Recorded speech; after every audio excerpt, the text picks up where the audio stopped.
Close foreign affairs reporter Oren Darrell explains who is fighting whom in the Syrian civil war in 2 minutes. USA Today. Kremlin, in response to President Trump's tweet warning to Moscow to get ready for U.S. missiles in Syria, rejected such Twitter diplomacy, preferring instead what it called a serious approach at a fragile time in the Mideast crisis.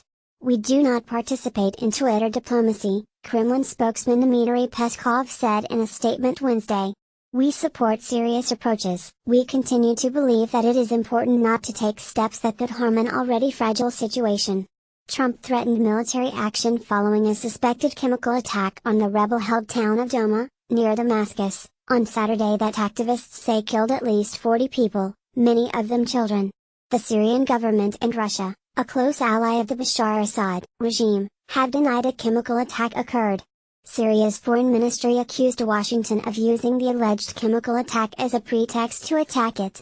"We are not surprised by this reckless escalation from a regime like the one in the United States, which has and continues to sponsor terrorism in Syria," the ministry said in a statement carried by state media. The ministry said recent statements from Washington show, the Trump administration lacks not only principles and values but also wisdom and logic, and that in itself endangers international peace and security.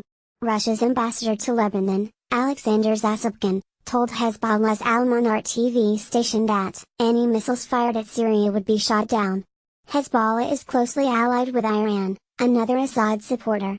"If there is a strike by the Americans, then, the missiles will be downed and the source of the missiles targeted," Zasypkin said. He said he was referring to a statement by Russian President Vladimir Putin and the Russian Armed Forces Chief of Staff. More, Trump isn't ruining the element of surprise with Syria threats, experts say. More, after Syria, a good time for Trump to cancel Putin's White House invitation that, in turn, triggered a tweet storm from Trump, who fired back. "Russia vows to shoot down any and all missiles fired at Syria. Get ready, Russia, because they will be coming, nice and new and smart. You shouldn't be partners with a gas-killing animal who kills his people and enjoys it. Russia vows to shoot down any and all missiles fired at Syria. Get ready, Russia, because they will be coming, nice and new and smart. You shouldn't be partners with a gas-killing animal who kills his people and enjoys it." Donald J. Trump, at Real Donald Trump. April 11, 2018. Washington, Senator Ron Johnson, a Wisconsin Republican who sits on the Foreign Relations Committee, also said he was not comfortable with the president's tweet. "I'm not a real fan of the tweeting process here. I think there's a better way of doing this," he told CNN. "I've said repeatedly I wish Russia were no worse than a friendly rival as opposed to an unfriendly adversary, and what they're doing around the world including Syria is not helpful," Johnson said. "So how do you deal with Russia? Well, you have to deal with them with strength and resolve." As a presidential candidate, Donald Trump chided the Obama administration for talking too much about when and where it would attack the Islamic State in Iraq, ruining the element of surprise. Johnson told CNN Trump should follow his own advice. "If we're going to strike, we first need to verify exactly what happened so that we are almost certain who is responsible, and then, we strike without warning," he said. While Russian President Vladimir Putin has zero presence on Twitter, other branches of the government have dabbled in social media diplomacy. In a Facebook post, Russian Foreign Ministry spokesperson Maria Zakharova wondered if the chemical weapons watchdog investigating reports of the suspected chemical attack has been warned that U.S. missiles would destroy all evidence of the alleged incident. Or is it the original idea to use the smart missiles to sweep the traces of the provocation under the rug? She added.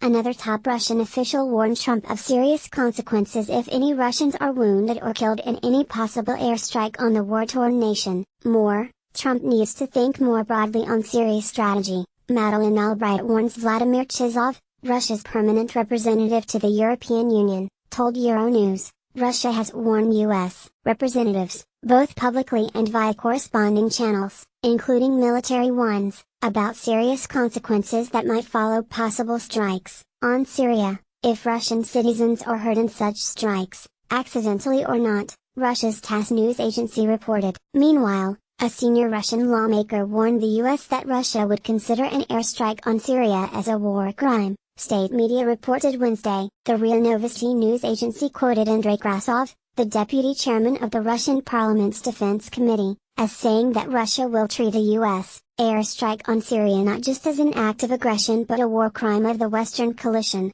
When asked Wednesday about Moscow's reaction to a possible U.S. strike on Syria, presidential spokesman Dmitry Peskov said Russia hoped all parties in the conflict will refrain from taking steps that could gravely destabilize the fragile situation in the region. The World Health Organization, WHO, said in a statement Wednesday that its partners reported an estimated 500 patients had sought help at medical facilities exhibiting signs and symptoms consistent with exposure to toxic chemicals. More, global weapons watchdog sending team to investigate Syria gas attack. More, Donald Trump cancels South America trip because of Syria crisis. More, U.S. airstrike against Syria not likely to be a game changer, analysts say. In particular, there were signs of severe irritation of mucous membranes, respiratory failure and disruption to central nervous systems of those exposed, the statement said. WHO did not confirm that a chemical weapons attack took place. Instead, it cited reports that 70 people who were sheltering in basements were killed, with 43 of the deaths related to symptoms consistent with exposure to highly toxic chemicals. Russia and Bolivia on Tuesday vetoed a U.S.-drafted United Nations resolution that would have condemned the suspected chemical attack and set up a new body to determine responsibility for chemical attacks in Syria. 12 of the 15-member UN Security Council voted in favor of the resolution. China abstained.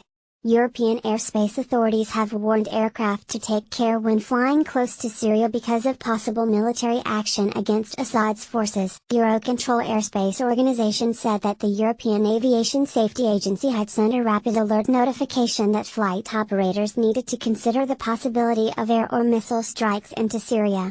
Eurocontrol also warned about possible disruptions of radio navigation equipment. Contributing, Ledge King in Washington. The Associated Press. Read or share this story, https://useit.ly/2qnk